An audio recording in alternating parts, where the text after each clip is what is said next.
E como que foi para sua família, assim, você, desde pequenininha, Suzana, você teve uma educação cristã? Porque muitas, né, vivem numa família cristã, mas às vezes não frequenta a igreja, ou não Sim. ouve a palavra, é uma família que tem só uma nomenclatura de católico, de evangélico, mas não vive o evangelho.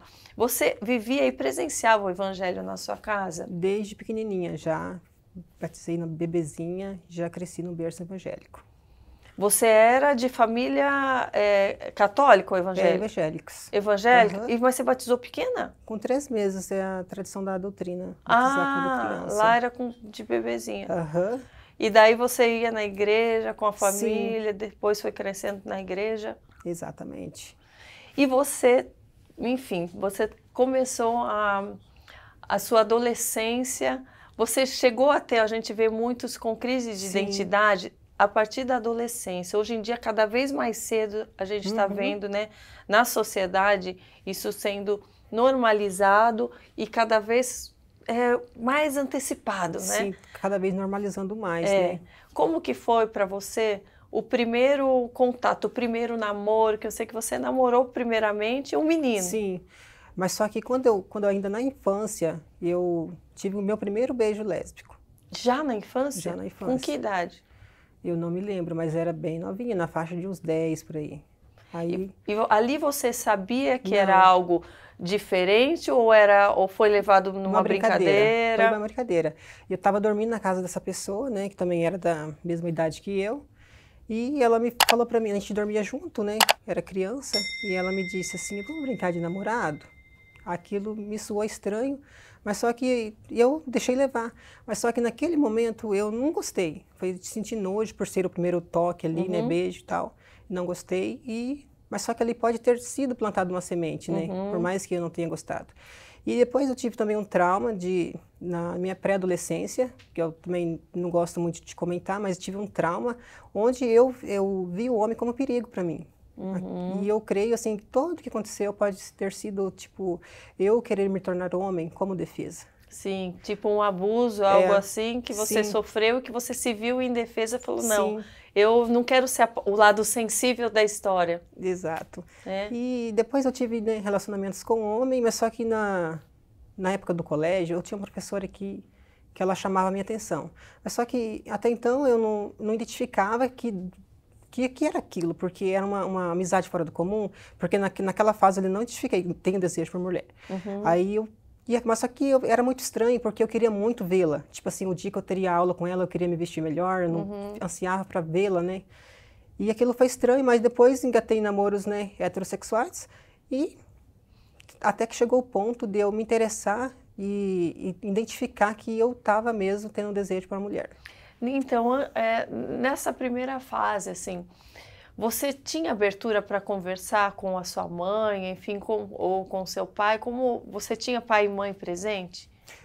Era assim, eram presentes, mas só que isso era muito reservado. Fechados para Fechado, aham. conversas desse Até tipo? não, até quando eu fui menstruar, eu não sabia o que era menstruação. Uhum, Porque a minha mãe, eu não sei se a tradição dela, ela tinha vergonha, eu acho, e eu lembro quando eu menstruei a primeira vez, e eu vi aquilo, eu falei assim, meu Deus, que é isso?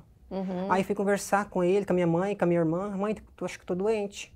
E foi onde eu descobri que era a menstruação.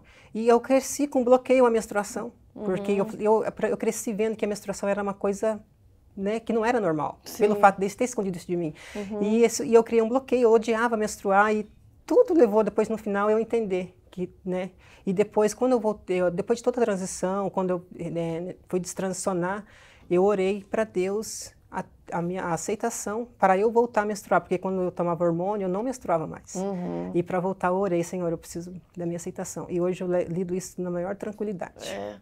Eu já não gosto, não. É, Mas tenho que lidar. faz Oh, meu parte. Deus do céu. Mas deixa eu te contar. Você falou, né, desse trauma que você teve, né, com o sexo oposto. Vamos dizer assim, que a Sim. gente não vai entrar Nem, no nunca profundo. contei nem para minha mãe, ninguém sabe. Então, E eu isso guardei isso, tipo assim, eu estou né, desabafando isso, né, agora, porque tem influência, né? E outras pessoas pode acontecer isso, né? E leva, sim, né, sim. aquele trauma. E a gente vê até pessoas que depois de muitos relacionamentos, às vezes, né, acaba tendo um trauma por conta de traição, sim, ou porque sofreu alguma violência, exato, e depois parte para a homossexualidade. Eu já reparei. Sim, isso é verdade. Isso pode acontecer por criar-se um trauma com o sexo oposto. Exatamente. E você acredita que recentemente, depois de muitos anos, eu vi essa pessoa. Recente agora. Eu atendi, eu sou barbeira. E eu fiz cabelo e barba dessa pessoa. E não tocou no assunto? Essa pessoa não nem falou nada? Conversava como que nunca tivesse acontecido nada. E você também não falou? Eu falou, tratei ele como eu trato todos os clientes. É, para a gente ver quão é importante, né, a família lidar com essas questões de uma forma um pouco mais leve. Sim. Né, de conversa, a gente como pai, como mãe, ter essa liberdade, que tudo que é relacionado com o secreto, com o que é muito tabu, sim, a gente, hoje mais ainda, né, a internet acaba ocupando um lugar onde os adolescentes, as crianças acabam indo buscar respostas para perguntas que eles não têm, e nisso acaba se encontrando tantas coisas. É importante a gente, como, né, autoridades na nossa casa, temos essa liberdade, criar esse laço de afeto e de liberdade para... Não é a liberdade que vai,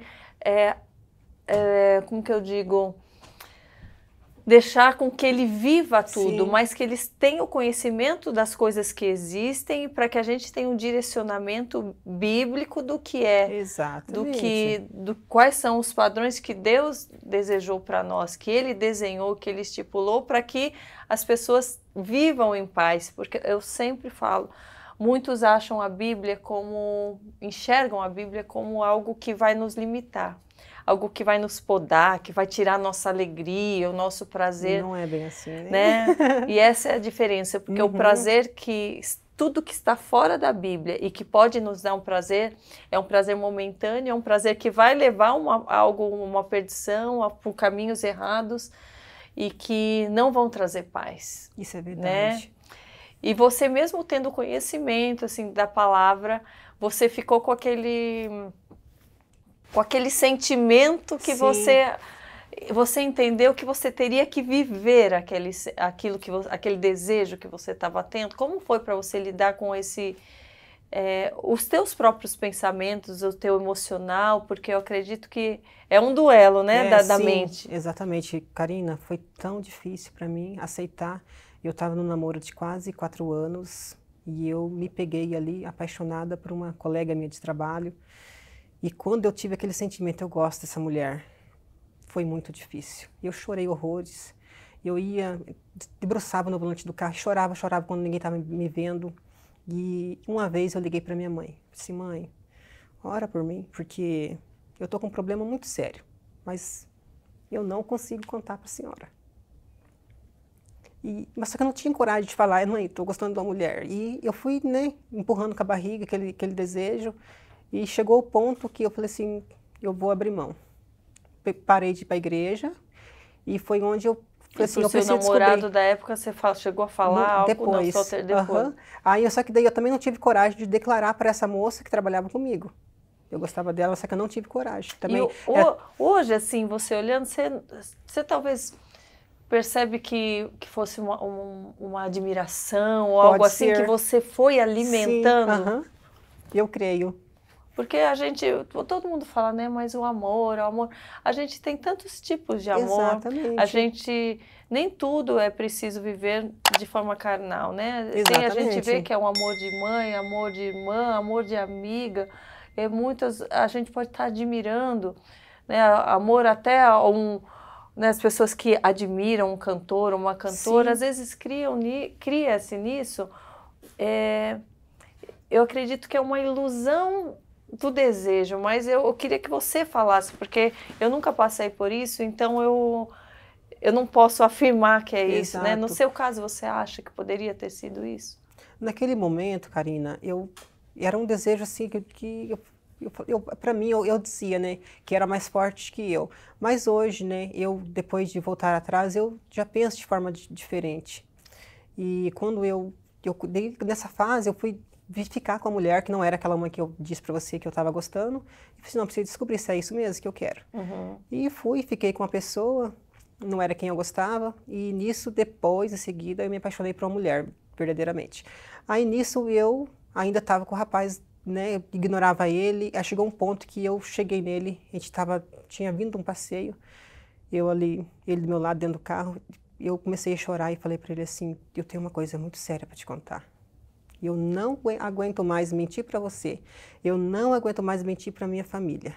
Aí ele falou assim, filha, eu já sei qual é o teu problema, essas suas amizades, essas amigas suas. Eu só comecei a chorar, eu falei assim, e ali acabou o relacionamento, aí eu fui viver ali ficar com aquela mulher. E daí para frente cada passo que eu dava, eu percebi que não era só aquilo. Primeiro, eu falei assim, não, eu gosto dela, é isso mesmo que eu queria. Aí, logo depois, eu falei assim, não, agora eu quero cortar meus cabelos, eu quero vestir igual homem. Aí nisso, já pra mim, naquela fase ali que eu tava gostando de mulher, foi um alívio, porque eu recebia muita cantada de homem, que eu era bem feminina. Aí quando eu cortei o cabelo, já traje masculino, aí já começou a chamar a atenção das mulheres. Aí foi onde eu fui fundo ali naquela mudança ali, ficar com mulheres. E quando eu cheguei nessa fase de eu com o cabelinho curtinho lá, vestindo igual homem, eu já comecei a ser confundido na rua como homem. Quando alguém me confundia em loja, chamava de ele, começava a gostar. Assim, nossa, que legal. E aí foi onde eu descobri. Eu conversando com outras pessoas que eram igual eu, e eu falei assim, seus seios te incomodam? Ela falou assim, não. E eu falei assim, então, meu incomoda, eu acho que sou trans. Aí foi onde eu fui pesquisar sobre transição. E foi bem na fase ali, no auge ali da novela Força do Querer, onde eu vi tudo ali, como fazia para transicionar. E foi onde eu falei assim, eu vou transicionar.